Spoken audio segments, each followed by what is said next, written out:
ষড়যন্ত্র চলছে। সবাইকে সতর্ক থাকতে বললেন তারেক রহমান। স্বৈরাচাররা পালালেও দেশে এখনও তাদের ষড়যন্ত্র চলছে মন্তব্য করে সবাইকে সতর্ক থাকার আহ্বান জানিয়েছেন বিএনপির ভারপ্রাপ্ত চেয়ারম্যান তারেক রহমান। মঙ্গলবার ২-৬ নভেম্বর সিলেট বিভাগীয় বিএনপি আয়োজিত রাষ্ট্রকাঠামো মেরামতের ৩-১ দফা ও জনসম্পৃক্তি শীর্ষক প্রশিক্ষণ কর্মশালায় ভার্চুয়ালি যুক্ত হয়ে প্রধান অতিথির বক্তব্যে তিনি এ মন্তব্য করে। তারেক রহমান বলেন, বাংলাদেশে গণতন্ত্র বিভিন্নভাবে বাধাগ্রস্ত হয়েছে। গণতন্ত্রের জন্য ছাত্রজনতা জীবন দিয়েছে। তাই গণতন্ত্র রাখা গেলে জবাবদিহিতা নিশ্চিত হবে। মানুষের ভোটের অধিকার অর্থাৎ গণতন্ত্র অব্যাহত রাখা গেলে দেশ এগিয়ে যাবে। তিনি বলেন, স্বৈরাচাররা পালিয়ে গেছে কিন্তু তার লেজ রয়ে গেছে। সবাইকে ষড়যন্ত্রের বিরুদ্ধে সতর্ক থাকতে হবে। তিনি আরও বলেন, বিএনপি ক্ষতিগ্রস্ত হলে দেশ ক্ষতিগ্রস্ত হবে। বিএনপির ভারপ্রাপ্ত চেয়ারম্যান তারেক রহমান বলেছেন, বাংলাদেশ গণতান্ত্রিক আন্দোলন করা সকল দলের পক্ষ থেকে ৩-১ দফা ঘোষণা করা হয়েছে।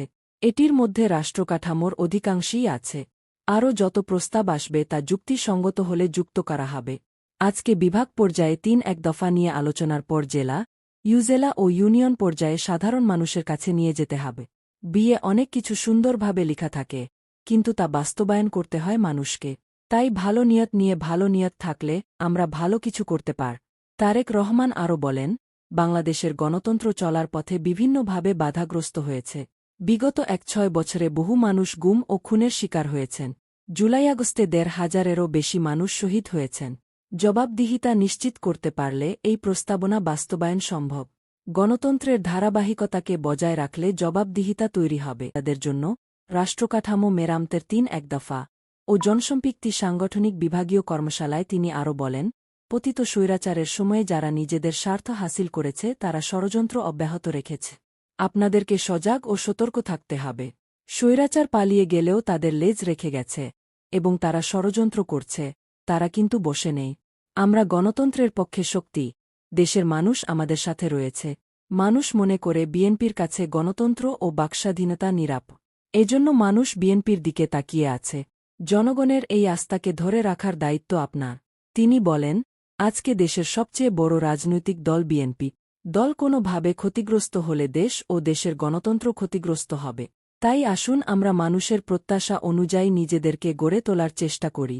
পলাতক স্বৈরাচারের অত্যাচার ও নির্যাতন সহ্য করে যারা টিকে আছেন তারা আগামীতেও টিকে থাকবেন বলে আমি মনে করি। বিএনপির শীর্ষ নেতা জোর দিয়ে বলেন, আমাদেরকে গণতন্ত্রের পক্ষে থাকতে হবে। গণতন্ত্রকে চালু রাখতে হবে। এখানে যেটাই নির্বাচন হোক সেটি গণতান্ত্রিক প্রক্রিয়াতে হতে হবে।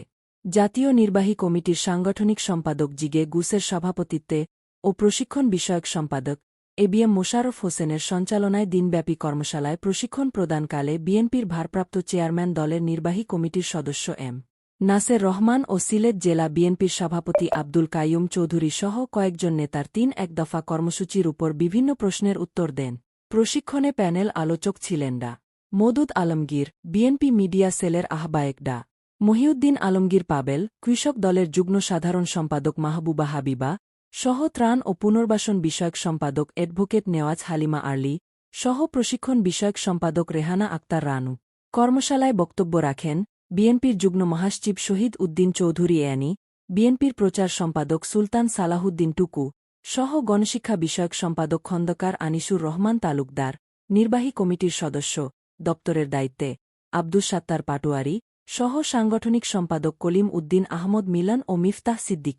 সম্মানিত অতিথি হিসেবে উপস্থিত ছিলেন বিএনপি চেয়ারপারসনের উপদেষ্টা কাউন্সিলের সদস্য তাহসিনা রুশদির লুনা, খন্দকার আব্দুল মুক্তাদির, এনামুল হক চৌধুরী, ডা সাখাওয়াত হাসান জীবন, বিএনপির জাতীয় নির্বাহী কমিটির সহ সম্পাদক শাম্মী আক্তার, সহ ক্ষুদ্র ইউন বিষয়ক সম্পাদক বীর মুক্তিযোদ্ধা আব্দুর রাজ্জাক, নির্বাহী কমিটি।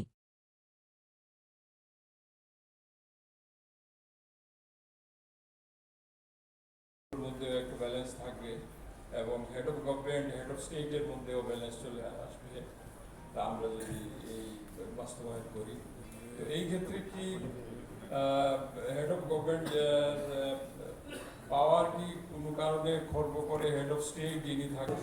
আজকের প্যানেলের সদস্যবৃন্দ, আসসালামু আলাইকুম। আজকে আমরা সকলে এখানে একত্রিত হয়েছি কেন? আমরা সকলেই সেটা জানি। আমরা যে ৩১ দফাটা নিয়েছি দলের পক্ষ থেকে বাংলাদেশের সকল আন্দোলনকারী, গণতন্ত্রের পক্ষে আন্দোলনকারী সকল দলের পক্ষ থেকে যে 31 দফা আমরা তৈরি করেছি, 31 দফাটি আমরা আমাদের নেতৃবৃন্দের হাতে আজকে তুলে দিয়েছি, বিভাগ পর্যায়ে, জেলা পর্যায়ে নেতৃবৃন্দের কাছে। সেগুলো ক্লিয়ার হয়ে গেছে। আমাদের যেটি লক্ষ্য বা উদ্দেশ্য, বা যেটি আপনাদের কাছে আমাদের চাওয়া, সেটি হচ্ছে যে এখন বিভাগ পর্যায়ে এই আলোচনা সফল, এটি এখন জেলার নেতৃবৃন্দ, আপনারা জেলা পর্যায়ে, থানা পর্যায়ে, ইউনিয়ন পর্যায়ে কম বেশি সবকিছু মিলিয়ে মানুষ এতটুকু বিশ্বাস করেছে বিএনপির কাছে গণতন্ত্র, বাক ব্যক্তি স্বাধীনতা এগুলো নিরাপদ বিএনপির কাছে। সেজন্যই কিন্তু বিএনপি সরকার পরিচালনা করলে হয়তো অনেক কিছু করতে পারবে না, কিন্তু কিছুটা হলো বেটার কিছু করতে পারবে বিএনপি। এইটুক বিশ্বাস মানুষের মধ্যে আছে বলেই কিন্তু মানুষ বিএনপির দিকে তাকিয়ে আছে, বিএনপির উপরে মানুষ আস্থা রাখে। কিন্তু প্রিয় সহকর্মী, প্রিয় নেতৃবৃন্দ, আজকে বিএনপিকে বিচার করবে যে বিএনপি কি করবে। কাজেই মানুষের যে আস্থা, এই আস্থাকে ধরে রাখার দায়িত্ব তো সম্পূর্ণরূপে আপনার। এটি জনগণের কিন্তু এই দায়িত্ব না ধরে রাখা, জনগণের আস্থা ধরে রাখার দায়িত্ব আপনার। আপনার উঠা বসা, কথাবার্তা, চলাফেরা, কাজকর্ম সবকিছুতে এমন কিছু একটা থাকতে হবে যেখানে জনগণ আপনার উপর আস্থা রাখবে, আপনার এলাকার মানুষ আপনার উপর আস্থা রাখবে। কারণ আজকে কোনোভাবে যদি এটি একজন রাজনীতিবিদ, এখানে আপনারা যারা বসে আছেন আপনারা পোড় খাওয়া রাজনীতিবিদ, বিশেষ করে গত পলাতক স্বৈরাচারের সময় এখানে উপস্থিত বিএনপির প্রতিটি নেতাকর্মী জেল জুলুমের শিকার হয়েছে, অত্যাচার নির্যাতনের শিকার হয়েছে। কাজেই এই এক্সপিরিয়েন্স থেকে আপনাদেরকে একটি জিনিস বুঝতে হবে, আজকে বাংলাদেশের সবচাইতে বড় রাজনৈতিক দল বিএনপি। বিএনপি যে যত কথাই বলুক, এইটুকু বোঝার ক্ষমতা আপনাদের আছে, বিএনপি যদি কোনোভাবে ক্ষতিগ্রস্ত হয়, believe it or not, BNP কোনোভাবে ক্ষতিগ্রস্ত হলে সামগ্রিকভাবে বাংলাদেশ এবং বাংলাদেশের গণতন্ত্র ক্ষতিগ্রস্ত হবে। এটি আপনাদেরকে মানতে হবে, এটি আপনাদেরকে বুঝতে হবে।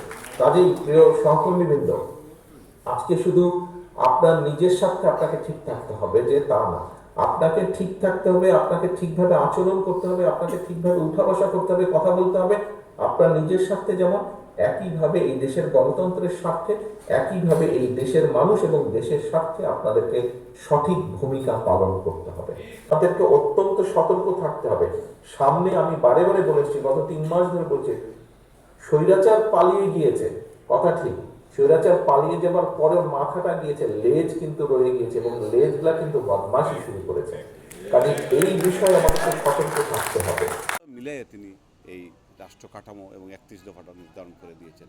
এটা আসলে একটা মুক্তির সনদ হিসাবে ইতিমধ্যেই প্রতিষ্ঠিত হয়ে গেছে, মানুষ সেটাকে গ্রহণ করেছে।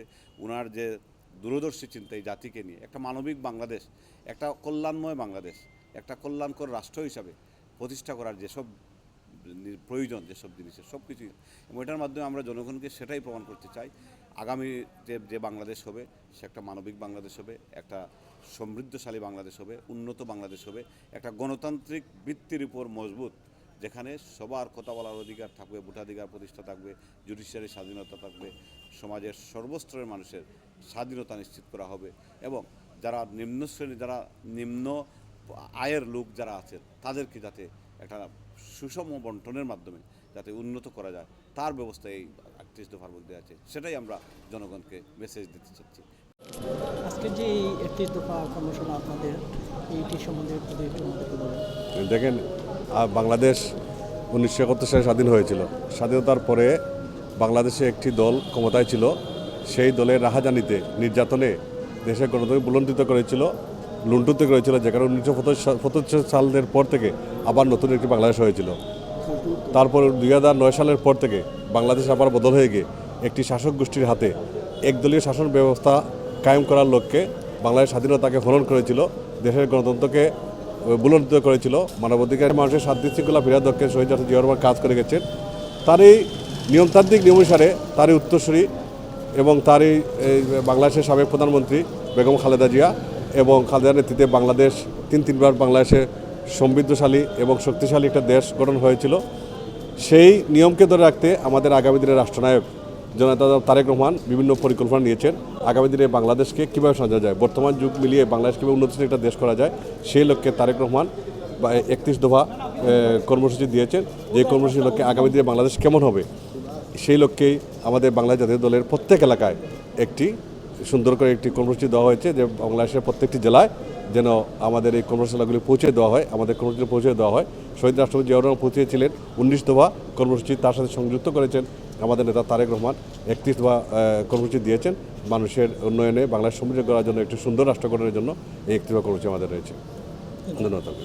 যে প্রশিক্ষণ বিষয়ক সম্পাদক বিএনপি জাতীয় নির্বাহী কমিটির ওনার নেতৃত্বে একটি টিম এই প্রশিক্ষণ কর্মকাণ্ডে বগুড়া থেকে শুরু হয়েছে, রাজশাহী হয়েছে এবং সিলেটে আজকে। এখানে 31 দফা আমরা মেনলি আজ থেকে বছরখানেক আগেই আমরা এই 31 দফা বিএনপির পক্ষ থেকে দেওয়া হয়েছিল রাষ্ট্র মেরামতের জন্য।